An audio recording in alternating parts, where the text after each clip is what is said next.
he got out and began walking back up the road towards the animal to see what it was. And when he got right on top of it, he crouched down to get a better look. And as he did, he heard the sound of something moving behind him. And then before he could turn around, everything went black. But before we get into today's story, if you're a fan of the strange, dark, and mysterious delivered in story format, you've come to the right place because that's all we do. We upload once or twice every week. So, if that's of interest to you, please invite the like button that there we go. Nice, fun, casual game night. See as they step inside, immediately ambush right on top of it, crouched down to get a better look. And as he did, he heard the sound of something moving behind him. And then before he could turn around, everything went black. Alright, so I think we're good now. I'm looking at it on my phone to try to get it right.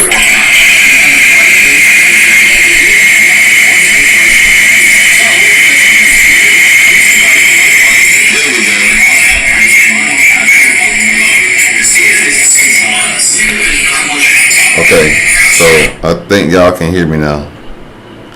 Good, yes, Sirski. Now, let me turn my headphones on. And hopefully y'all still can hear me.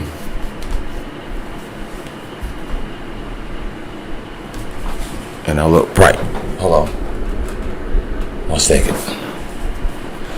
Alright. So now, y'all can y'all still hear me? Let me see.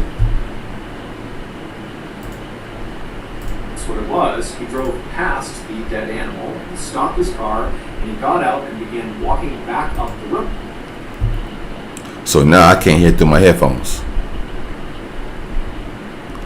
Alright, so let me bear with me for a second. So now I gotta go here and turn my headphones back on. Playback. Is that okay? One more thing right here. I have to turn this on. There we go. Can y'all still hear? Can we good? Are we good? Can y'all hear me? And can y'all hear Mr. Baller?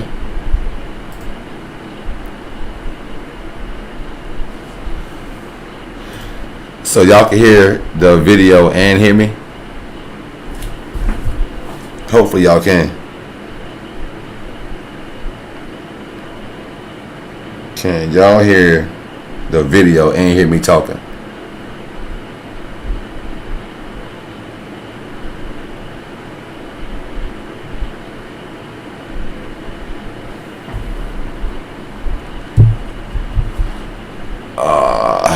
Alright, so let's see.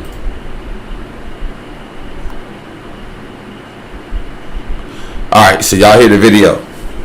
Y'all hear the video, and can y'all hear me? Can y'all hear both? I apologize for the technical difficulties. I apologize. And action. Alright, let's get it. Let's start back over from the top. Alright, do y'all want to hear me do my introduction live? What's good, Relentless Gang? You know who it is, man. It's your boy, Mr. Relentless Lex, and I'm back like I never left. Yes, sirski. Alright, we're here now. Let's get it started, man. We got the worst kidnappers in Australia. Now, I've never been to Australia. I always wanted to go to Australia. Ever since I found out that Arnold Schwarzenegger was from Australia, after I seen the Terminator movie, when he said, "I'll be back," I thought he was badass. I always wanted to go to Australia and meet some more badass. For real, bro. Alright, so we got Mr. Baller, man. We're going to check it out, man. Let's get it.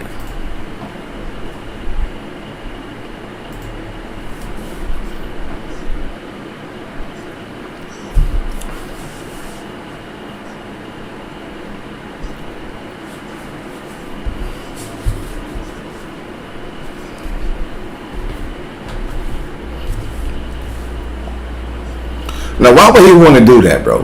Why would he want to go see what the animal? I would have stayed in my damn car, bro.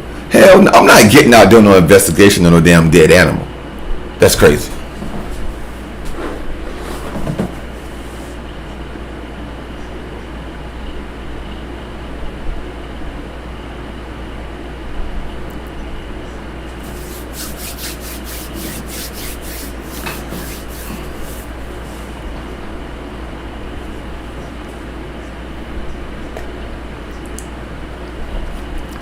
Hey yo, Tashila Vault in the building. Elijah in the building. Make sure y'all smash that like button while y'all in here.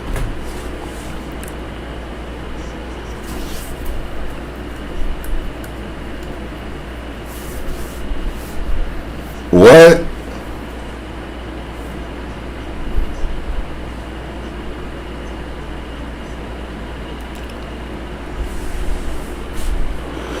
Alright, let's get it.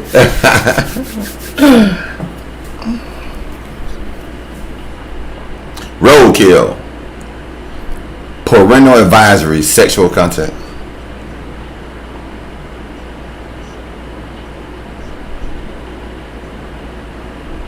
Butchery.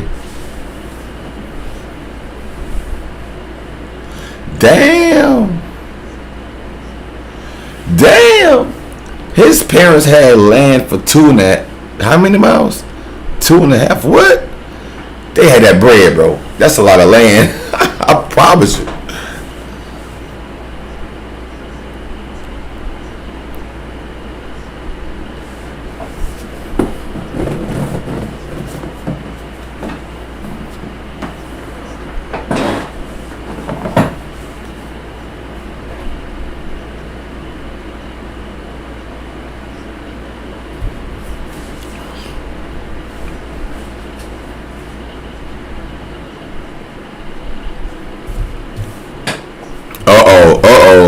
Let's say something about them church folk. You only can hear me?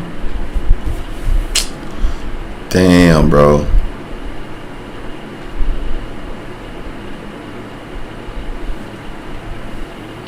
Alright, hold on.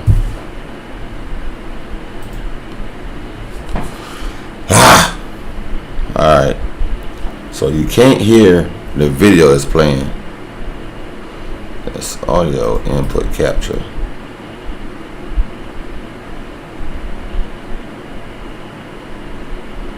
Hey yo, Jay in the building, man. Give me a second, man. I'm having some technical difficulties, man. I apologize. Miss Tashila Vault said that y'all can't hear the video playing, but y'all can hear me talking. So, I got to go correct that. Let me see. I got an idea what it might be. It's the playback. Got to be the playback.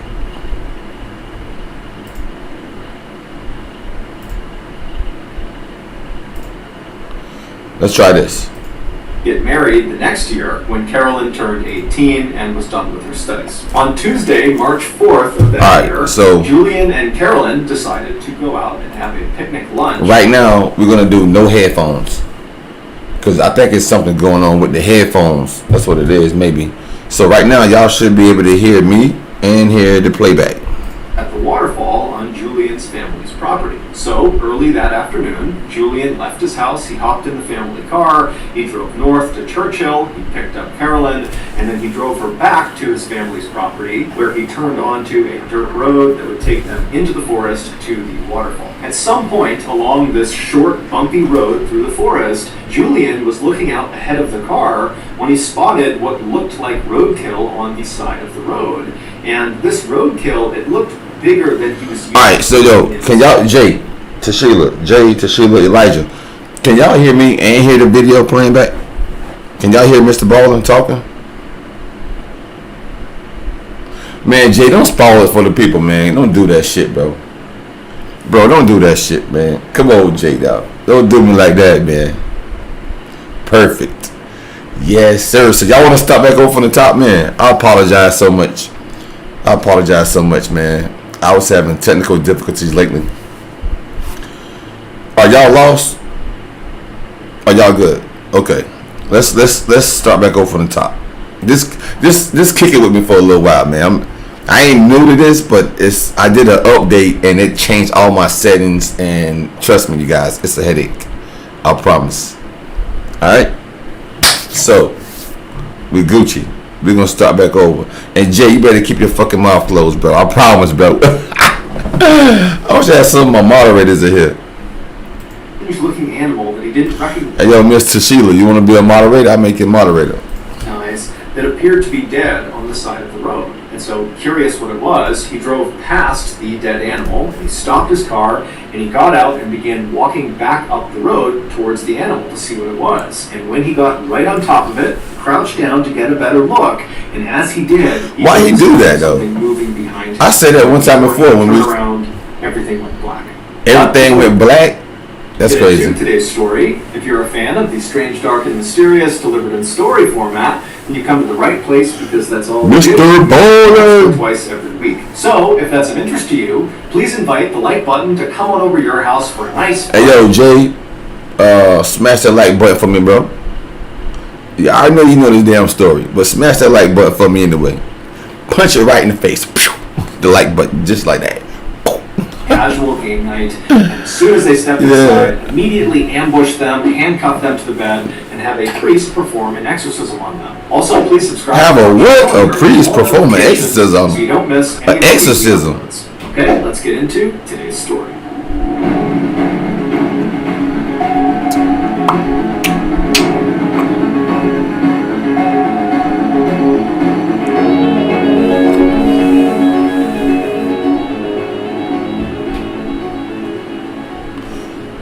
In 2008, 22-year-old Julian Buchwald was living in a small rural town in southern Australia called Budgeree. He lived there with his parents, who owned a small house on a massive 1,200-acre plot of land, which for reference is about 2 square miles. However, I said they got more land than Rick Ross, bro. This land was made up mostly of brush and forested areas, so for the most part, they just stayed close to their actual house.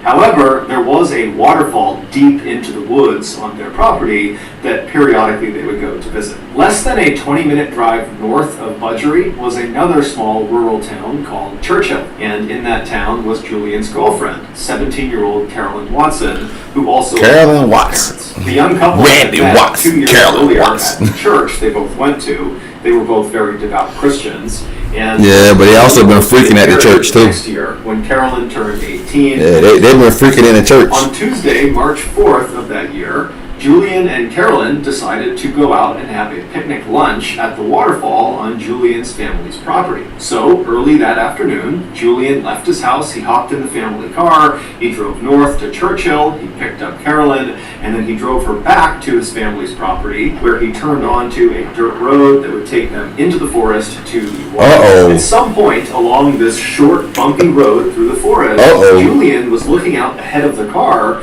when he spotted what looked like roadkill on the side of the road. And this roadkill, it looked bigger than he was used to seeing in this area. And so he stared at it as the car kind of rolled past it, and right after they had driven past the roadkill, he turned to Carolyn and said, hey, there's some really weird roadkill on the side of the road right over there. And so Carolyn, who really didn't care, she kind of slowly looked up and turned around and looked, but she didn't see it. And then after that, the two of them didn't. Hey, yo, Mr. Ball said she didn't see it.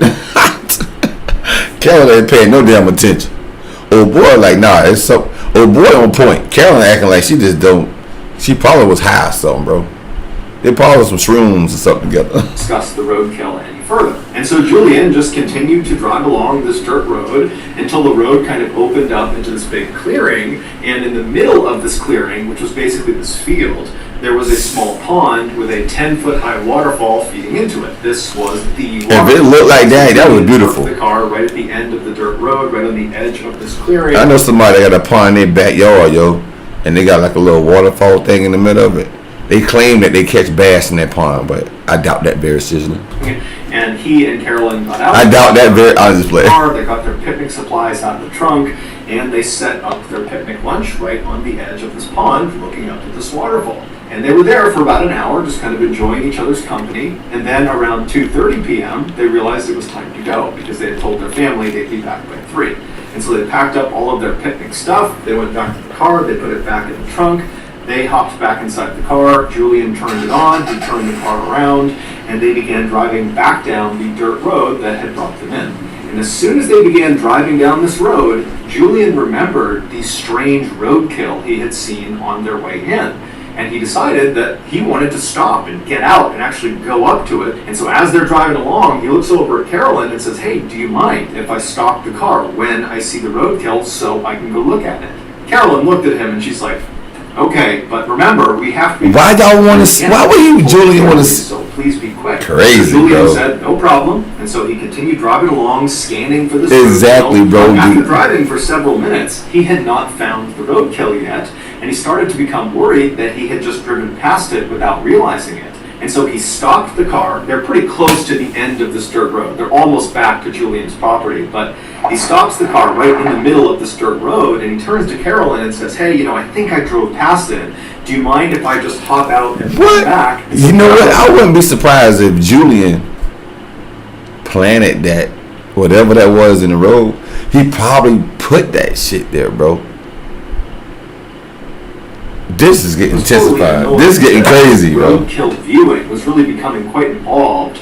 But she says, okay, go. But again, you got to be quick because, it's almost 3 p.m. And so Julian kind of grinned at her. He put the car in park and he hopped out. He turned and he began jogging back down the road in the direction of the waterfall. And after jogging for maybe 30 seconds or so, the road had turned to the right. And so from where he was on the road, if he turned around, he would not have been able to see his car or Carolyn. He was kind of deep in the thick of this forest. But he knew, this road is not very long, and so I'm sure the roadkill has got to be up here somewhere. And so he decided he would just continue running back along this road for maybe 1 or 2 more minutes, and if he didn't find the road... First of all, listen. I don't know what woman is going to absolutely let her man hop out to go check on some fucking roadkill, bro. Who the hell, man? Who the hell will let... Yo, bro. First of all, I'm all man. I'm not going to check no damn roadkill. If anything, I'm trying to get as far away as possible. This guy right here want to go check and see what it is. Then he just had to turn around and head back to the car. And so he began jogging, continuing towards the waterfall on this dirt road. And sure enough, after about a minute, he spots off to the side the roadkill. And so he runs up to it, and right away he sees it's this huge animal. It's right on the side of the road. There was a branch from a tree that had kind of obscured the carcass a little bit. And he figured that's why on the return trip he hadn't seen it, because this branch was kind of blocking it from view. And so standing over it, still not even sure what it is, he reached down and he moved the branch, the tree branch, out of the way to get a better look at this big dead animal.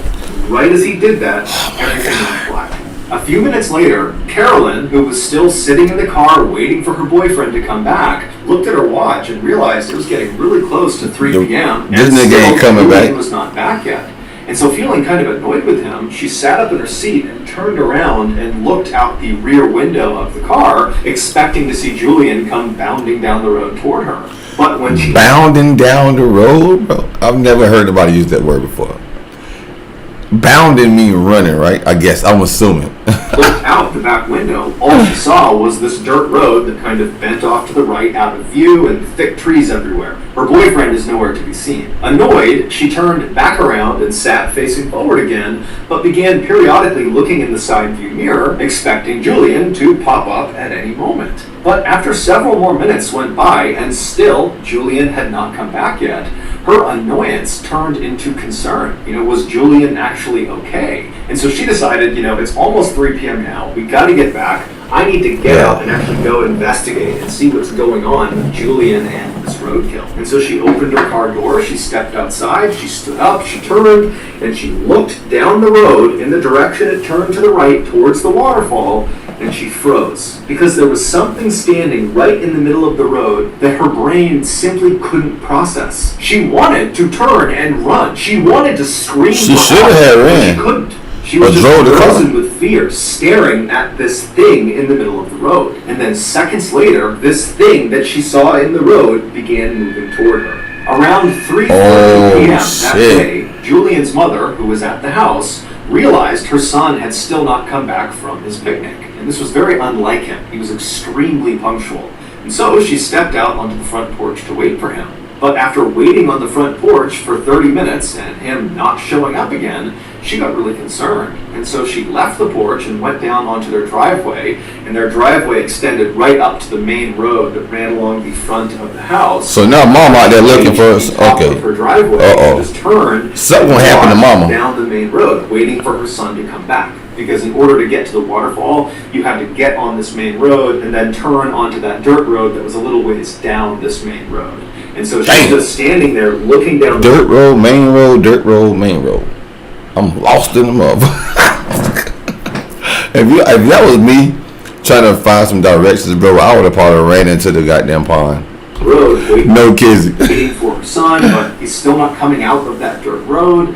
And as she's looking in this direction, she happens to glance along the chain link fence that ran along the front of her property, and she noticed there was a plastic bottle that had been jammed through one of the chain links. And so she decided she would just go over and see what it was, because it didn't make any sense that there would be a bottle in her fence. And so she walks over, she pulls the bottle out of the fence, and she realizes there is a tightly rolled piece of paper that's inside of the bottle. And so she unscrews the cap, she turns the bottle over. These are real life stories. I hope you guys know that. Pours this little piece of paper out. She unfurls the piece of paper and sees there's writing on it. And as she's reading it, her heart starts to race and she covers her mouth. Dang. This note was clearly intended for her to read, or someone in the family to read that day, because it was about what happened to Julian and Carolyn that day. Dang. The note, which was covered in all these strange satanic symbols and was barely understandable, they did. Grammar and spelling was so terrible, it generally communicated that Julian and Carolyn, who they called the boy and the girl, had been kidnapped.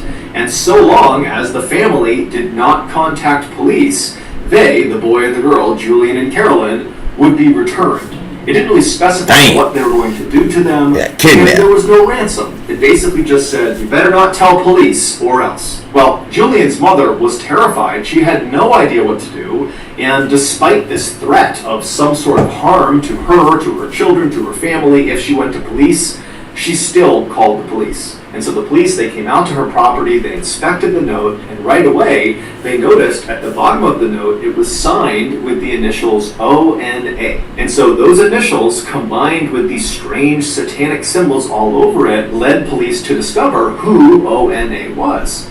ONA was a cult. It was the Order of Nine Angles, and they are a self-professed satanic cult that operates primarily in Europe, but also has chapters in the United States, in Canada, in Russia, and also in Australia. I'm never going to Canada, bro. I don't care.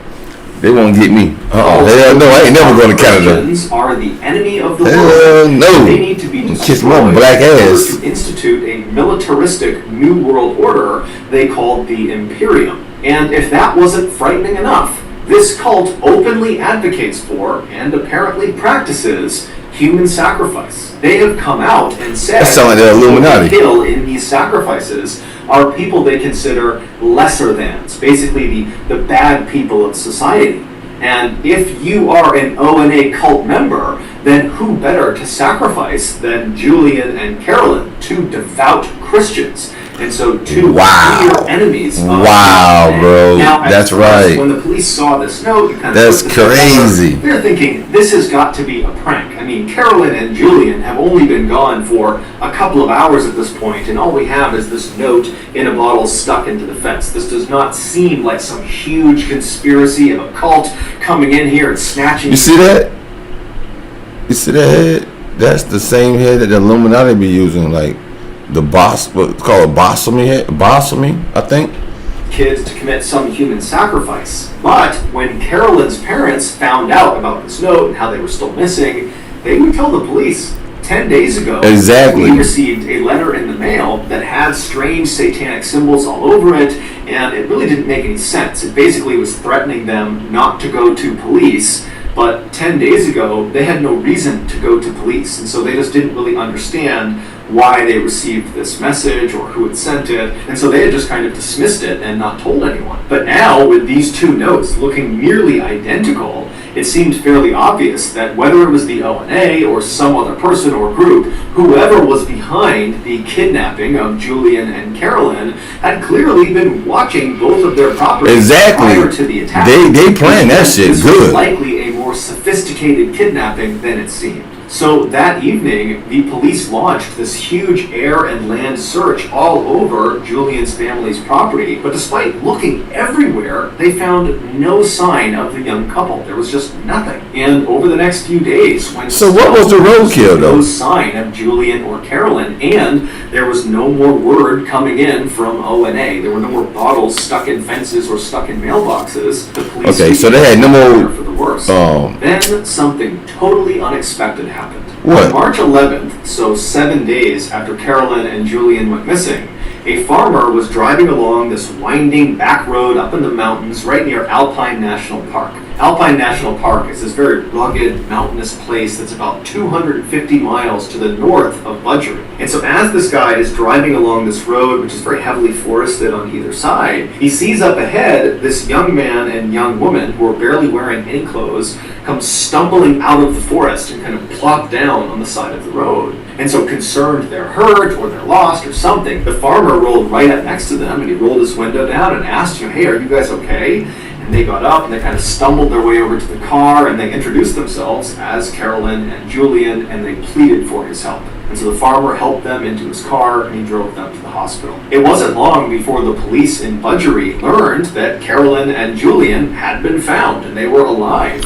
Wow, they were alive? They were alive, bro? I wasn't expecting them to be alive. They spoke to doctors who would say, Carolyn and Julian are very traumatized, they're horribly sunburned, they're covered in bug bites, they got cuts and bruises all over them, but they're okay, they're going to survive. And so the police went into Julian and Carolyn's room, and at first, they just talked to them for a couple of minutes to really see that they were okay, and after feeling pretty confident that they were, they said, look, I don't mean to just jump right into the trauma you've just experienced, but we really need any information you can give us about what just happened. Who did this to you? Who brought you out here?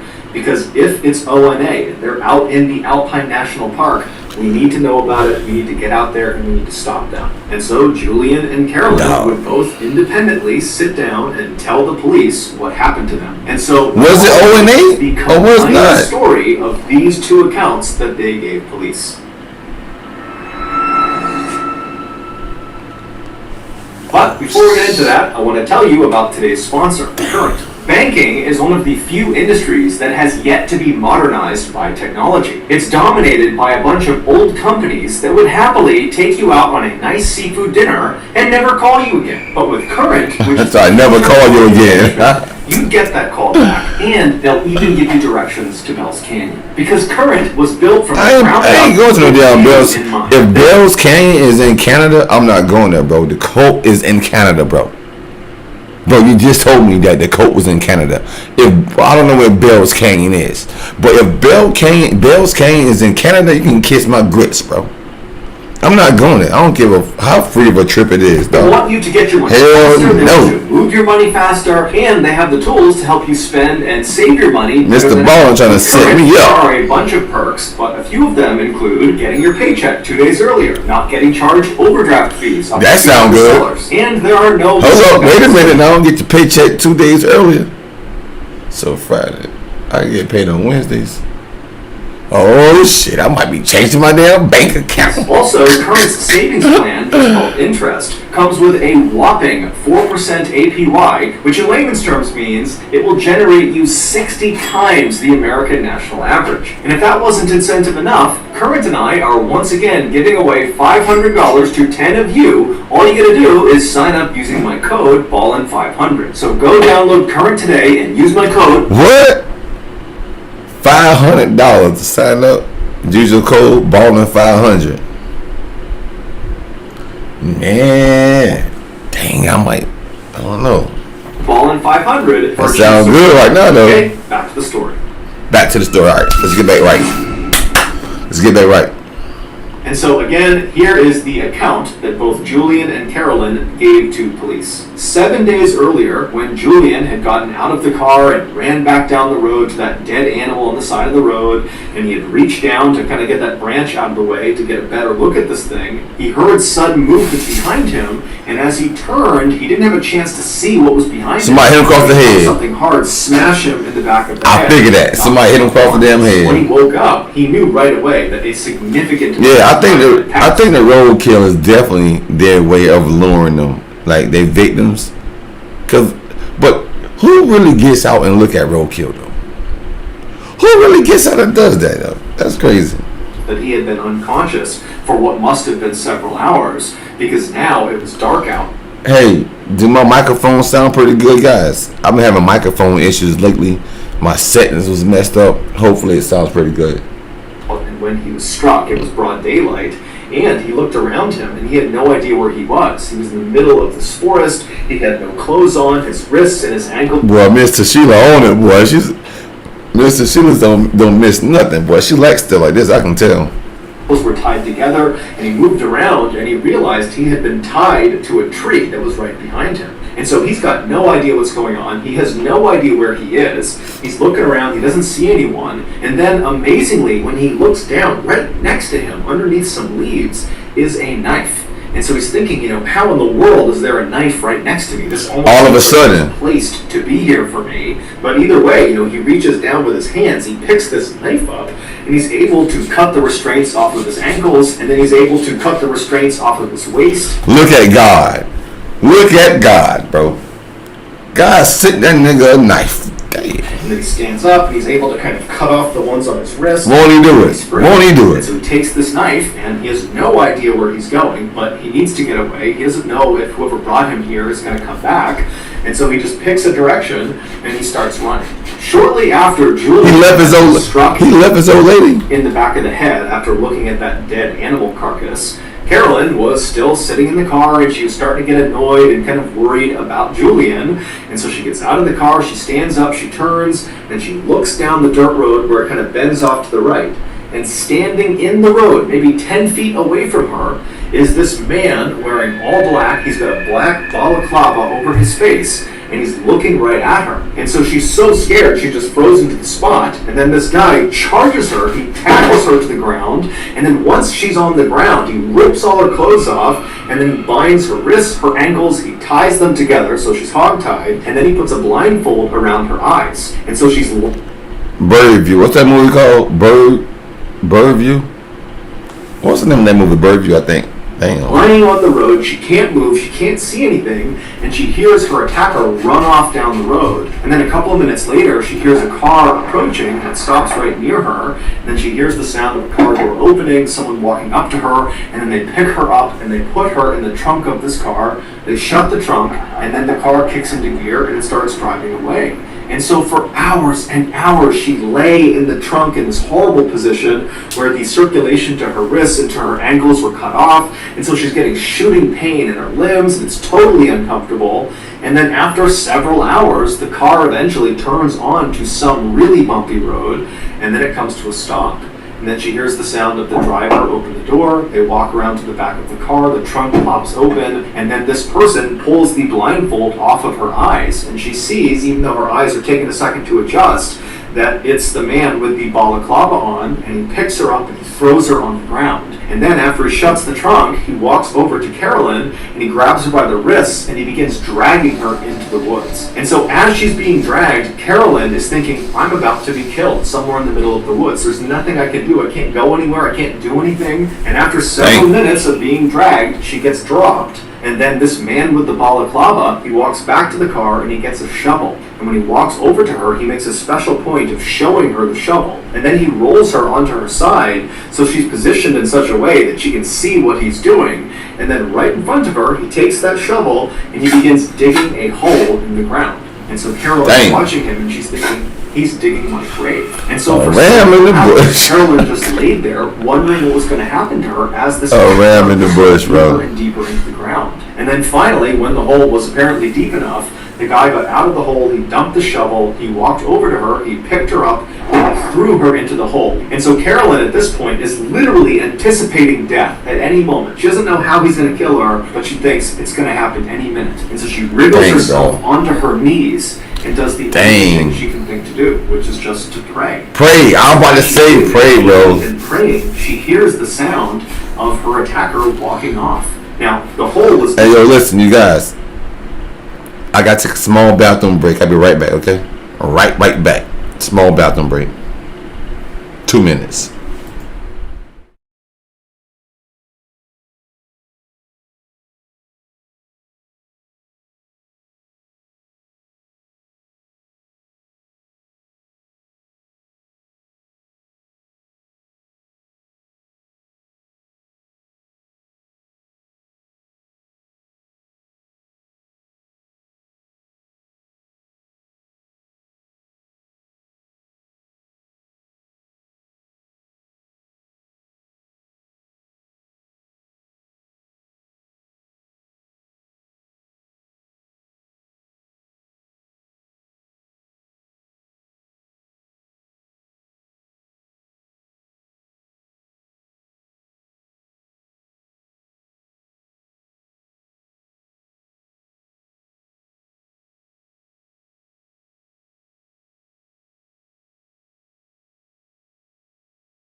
Sorry, I'm back.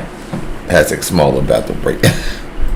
Deep enough that she actually could not see where he was going, but she could clearly tell he was walking away. It was almost like her prayer had been answered, that this guy was going to leave her alone. But even with this guy potentially gone, she was still in a Exactly. Where's the knife at, she's bro? stuck in this hole. She can't go anywhere. She's still tied up, and the temperatures are dropping rapidly, and she's got no clothes on. After Julian had to free himself from his restraints with that knife that he found, and after he had turned and just started running in a general direction, he had begun yelling out for help. He knew that by yelling out, he very likely could be alerting the person who had brought him here.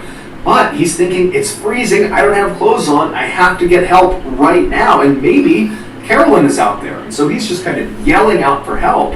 And at some point, a voice yells back to him, and it's a voice he knows very well. It's Carolyn. And so in the darkness, he's kind of fumbling through all the trees, and he's listening for Carolyn's voice. And finally, he reaches her, and he finds her in this hole, hogtied, screaming out for him. Damn. And so there's this moment where he kind of explains... He heard her voice through the hole? He heard her voice through the dirt hole, bro. Dang. What happened to her, but they're just so scared that this attacker is going to come back that Julian just hops into the hole, he cuts her restraints, and then Julian helps Carolyn out of the hole, and at this point Carolyn can barely... That's a real man. ...barely walk. He should get an award for that blue heart, like the military. Because the circulation had been cut off, for the most part, to her legs for the better part of 6, 7, 8 hours at this point. But still, 6, 7, 8 hours. Julian's kind of holding Carolyn up, and they begin to walk away from this hole site. And as they're leaving, they begin scanning around the area in case, this attacker has left something else on the ground. Because Julian had said, I found a knife near where I was being held. As they're leaving, not far they from still should have that knife. They spot lying up against a tree a sleeping bag, and rolled up inside of the sleeping bag was some food and some water. And so Julian and Carolyn, they can't understand. This should remind me of Hunger Games. How in the world this has happened. Both the horrible luck of being kidnapped and brought here, this is and crazy, the bro. unbelievable luck of finding life-saving supplies just laying nearby. But either way, they grab the sleeping bag, they grab the food and water, and they take off running. You think I'm gonna eat that fucking food, bro? I'm just not coming out of a hole somebody tried to kill me and bury me alive. And I find a sleeping bag with food in it. You think I'm about to eat that food? Next 48 hours, the couple roasted during the daytime when the sun was out because the temperatures would climb significantly. There wasn't much shade where they were walking around, so they're getting horribly sunburned. And then at night, the temperatures would plummet and they'd be freezing cold, and they'd get inside of their one sleeping bag and they'd shiver together and do their best to ration some food and water. And they're telling themselves, to stay positive, that eventually if they just keep on moving every day, they're going to find a person, they're going to find a road, they're going to find something that will save them. But to their horror, at the end of those first 48 hours, as they're stumbling through this mountainous, treacherous terrain, they found themselves stumbling back into the same area they had tried to run away from. There was the hole in the ground thrown inside of. They accidentally, over the past 2 days, walked in a big circle. A big circle. When they arrived back at the site, there was no one there. The attacker was long gone. And it would turn out this accident likely saved their lives, because as they looked at this site, they saw propped up against a tree was a backpack. And so they ran over to the backpack. Look at God. Look at God, bro. Of the area. Now, again, I probably still ate that shit though. No kidding. I would have never touched that food. I would drink that water though. People is totally dumbfounded why they are just happening to find these life-saving supplies right when they need them. But at the same time, they're thinking, okay, well, if these supplies are sitting here, then certainly the person who has left them here, their attacker, they're going to be back soon. And so they just grabbed the backpack with everything inside of it and they took off running. And for the next 5 days, they used that map as best as they could, and they eventually stumbled their way through the terrain, roasting during the daytime and freezing at night.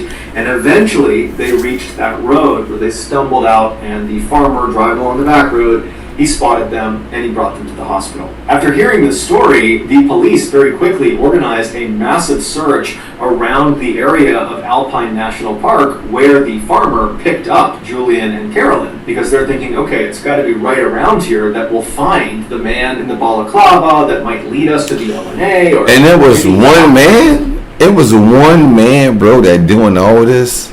Damn, this nigga's a professional hitman or something. Damn. I don't want to cross this guy the wrong way. I don't want to rub him the wrong way or nothing. The LNA, but whoever he is, we need to find this guy. Damn. And so the police, they go out, they do this huge search. They don't find the man with the balaclava. They don't find any sign of the ONA. What the balaclava? Area where that hole had been dug that Carolyn had been thrown in.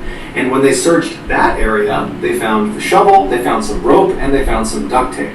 And when they brought that in to be examined, they couldn't believe what they discovered. All of those items belonged to Julian, which meant either the kidnapper had taken all of these supplies from Julian right before going out and perpetrating this kidnapping, or much more likely, Julian had supplied these things to the kidnapper and so was involved in some way in this kidnapping. And so the police went to Julian and confronted him with this information and said, you're not telling us everything because these are your items. And at first, Julian would completely deny any. How these items? They checked the fingerprints. To do with this. But after some very serious police pressure was put on him, he cracked. The following is the. I knew it, bro. Back on March 4th, so the day that Julian and Carolyn went missing, Julian, after picking Carolyn up, they made it onto that dirt road that led into the forest towards the waterfall, and as they're driving along, Julian claimed to have seen some roadkill, some very strange roadkill on the side of the road. And so when Carolyn kind of turned around to look and didn't see it, Julian made it seem like, oh, we drove past it, that's why you didn't see it. But in reality, there was never any roadkill. That was completely. Oh my God, bro! Was creating something to allow him to then get out of the car at the end of their trip. And so they drive the rest of the way into the waterfall. They have their picnic. They turn around. They head back. And then again, Julian says, "Hey, Carolyn, do you mind if I, get out to look at the roadkill?" And so she says yes. And then he acts like, "Oh, we must have driven past it, so I need to get out and run back if I want to go see it." So Carolyn, she's not thinking it's totally strange. She says, "Okay." And so he hops out, he runs his way, he goes around the See, Carolyn sounded like a good woman, bro. She was like, "Okay, babe, if you say so, it's fine. Just hurry up." Whole time, that sapsucker plotting on her death. Damn. The road out of sight. There's no roadkill. Instead, he makes his way to a tree where days earlier he had stashed his all-black outfit, his black balaclava, and his knife, his shovel, his rope. So basically, right now he's looking like the killer and the hero. This nigga got some game, bro. Damn, that nigga. He like damn near like put in the hole, kidnap her, and then rescue her at the same time. This nigga is.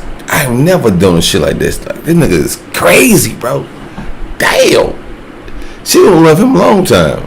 It was all stashed in this spot that was going to be out of view of where Carolyn was. And so after getting all dressed up, he turned and began walking back towards Carolyn and his car. And when he turned the corner, he saw Carolyn was already standing outside of the car. And so he charged her, he tackled her to the ground, he ripped her clothes off, he hogtied her, he threw her in his car, and then got all of his supplies, he threw those in the car too, and he began driving away. And for 6 hours, he drove north all the way up to Alpine National Park, and then when he got never go in there. I suggest you guys never go to Alpine National Park unless you want to see where Julian and them was at, tied up, hog-tied in the hole that was in, the hole she was in. Find a road that would kind of go off the trail a ways into the forest, at which point he opened the trunk, he pulled Carolyn out, he threw her on the ground, he dragged Carolyn into the woods, and then with her... Damn, why he did all that though? To show her the shovel, and he began digging that hole to give her the impression that he... She must have cheated on that nigga, bro. He really wanted her. She had to cheat on that nigga. Terrified. And then after he had dug this hole, he dumped her into the hole. And then, when she couldn't see what he was doing, because she's deep inside of this hole and she's all tied up, he ran away. And when he was far enough out of view, he took off all of his clothes and kind of stashed it near a tree, and then completely naked, besides his knife, which would be his alibi for how he had gotten free, he began moving back towards the site where he knew Carolyn was in this hole. And then after waiting a little bit, and see, that's what I said. I said, how in the hell? Earlier, you guys remember that? I said, how in the hell, bro? This mother effer heard her screaming through dirt. Like, how the world he heard that? You guys know I had said that earlier. Don't play with me, bro. I'm on it. Yelling out for help. And then she heard it. And so she yells back to him, "Yo, Julian, I'm over here." And so Julian goes to the sound of her voice. And then when he sees her, he already know what hole she was in and exactly where she was at, bro. He never heard her voice. Not through no damn dirt hole. I just heard this ridiculous story about how he was tied up over there, but he found this knife and he was able to cut himself free. And look, I'll cut you free. Oh, the attacker's going to come back soon. And so he helps her out of the hole. And oh, look, they left a sleeping bag and some food and water. Let's go. And so he grabs the supplies and they head off into the bush. Now, the whole time, over the course of these 7 days, Julian knew exactly where he was. And so when they accidentally went in a circle and arrived back at the site where the hole was, and he brought to put her ass back in the hole. Food and more water and some more supplies. That was intentional. That was not an accident. He had left the backpack there. Exactly. That's why they doubled back. And then 5 days later, after scampering through the wilderness, they magically found the road. Carolyn was slow. She should have known better than that shit. He knew where the road was. He had intentionally stayed out for the days that they were out there. And so after Julian tells them... You know what I think he should have did, bro? Like, that would have been a perfect proposal. He should have proposed to her at the end and everything. He was trying to kill that motherfucker, though. Police saw this. They say to him, was Carolyn in on this? I mean, did she know this was going on? And he said, no, the whole time she believed they were getting stalked by their attacker. And if they ever caught up to them, they would be killed. And so the police are like, okay, well, why did you do this? Julian would say, he and Carolyn were both very committed to their faith, and they both believed in not having sex before marriage. But over time, Julian had gotten to the point where he just couldn't wait any longer to have sex with Carolyn, and they weren't scheduled to get married for another year. He just did not think he could wait a full year before they could finally have intercourse. And so he had staged this entire kidnapping in order to hopefully coerce Carolyn into having sex with him. And so while he and Carolyn were on the run in Alpine National Park for those 7 days and nights, they were not wearing any clothes or barely wearing any clothes. Bro, ain't no fucking way in the world this nigga went through all this shit to get a piece of ass, bro. There's no way on God's green earth you're telling me this shit right here. This nigga... Bro, there's no way, man. There is no fucking way this nigga went through all this to get a piece of ass. There's no... I'm not believing this, bro. And at night, they only had that one sleeping bag that Julian had intentionally staged in advance. He knew they would have that one. So he feel like they was gonna sleep in the same sleeping bag, and then he was gonna smash Carolyn, bro. Why you do Carolyn like that, man, Jew? Hey, yo, Juju, man, you wrong for that shit, bro. No kids, and you wrong for that, my nigga. Like, this nigga try to bury the motherfucker Carolyn, sleep in the same sleeping bag. He about to get some of that ass. He said one way or the other. Damn. In the sleeping bag. And so they would climb into that bag at night. It's freezing cold out. And as they're laying there right on top of each other, he would say to Carolyn, we need to have sex in order to produce enough heat that we don't freeze to death. But Carolyn, despite the circumstances, every time said no. And so after 7 days of trying to convince Carolyn that they had to have sex, it was a matter of life or death, and that if they just said their vows, that under the eyes of God they would be considered married and sex would be okay at that point, despite all of his best efforts, every single time Carolyn... Oh my God, I didn't know this shit. So at the end of those 7 days, Julian finally just gave up. And And so that's when they magically made their way out to the road. Bro, there's no way, also bro. told police that he was the one who wrote those notes prior to the kidnapping in hopes that they would believe the order of the listen to me, bro. Motherfucking Julian set this whole... There's no way that this nigga went through all this to get some butt. There's no way, man. I can't see this. Bro, this nigga went to the furthest extent. He must be had done smelled it, touched it, tasted, or something. What drove him that crazy to go through? This nigga was possessed and didn't have it yet. Don't know what to expect. He don't know if it's some wop or some drop. It might have been some flop. You never know.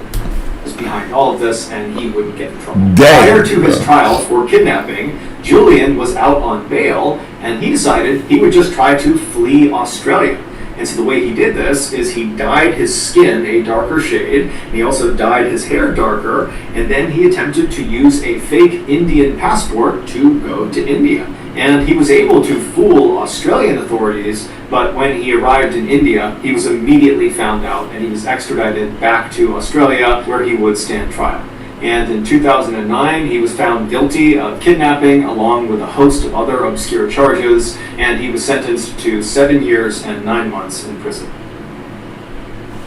So that's going to do it. If you got something out of today's episode and you haven't done this already, please invite the like button to come on over to your house for a nice, fun... Yo, Juju, man. As soon as they step you inside, fucked up big time, my boy. Them, handcuff them to the bed, and have a priest perform an exorcism on them. Also, please subscribe to our channel and turn on all notifications so you don't miss any of our weekly... Hey, yo, Juju fucked up that time, bro. Juju, you fucked up that time, bro. Like, you did all that shit to get a piece of ass. You don't know how good it is.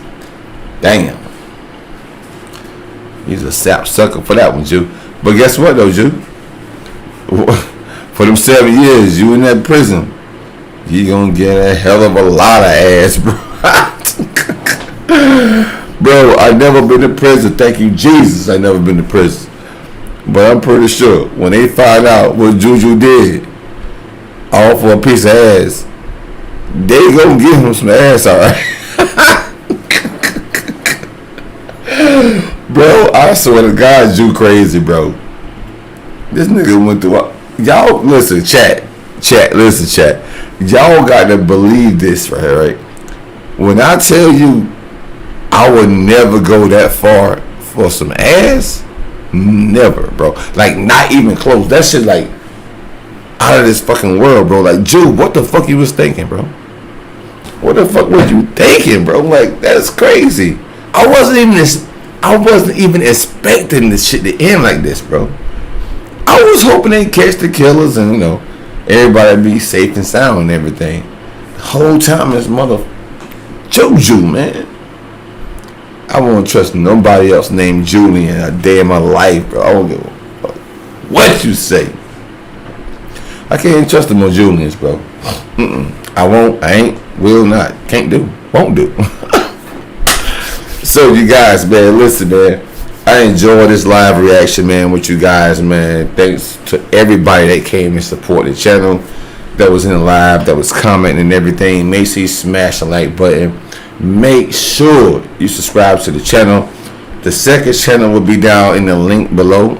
If I might don't put the link. Am I gonna put the link to the second channel? I don't feel like it. So it's called I'm Still Relentless Lex. If you guys want to know the link to the second channel, comment down below, man. I'm not gonna put it up there right now because I already did my description and I didn't put it in there. And how the live thing works, it's different, you know.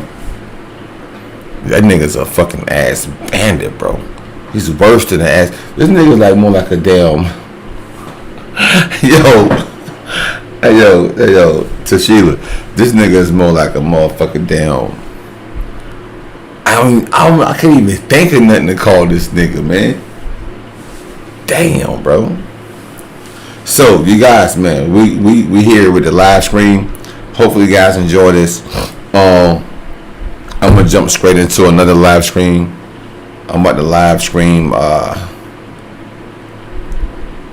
the Steve Harvey's top funniest moments on Family Feud. I think I'm gonna do that next. So for all you guys that's not sleepy, if you're in the live now, come to the next live. It's gonna be Steve Harvey, Family Feud. Before I go to sleep, you know, I'm doing this for you guys, man. I stay up for you guys. I love y'all, man. Thanks for rocking with the Relentless Gang. We are family over here, man.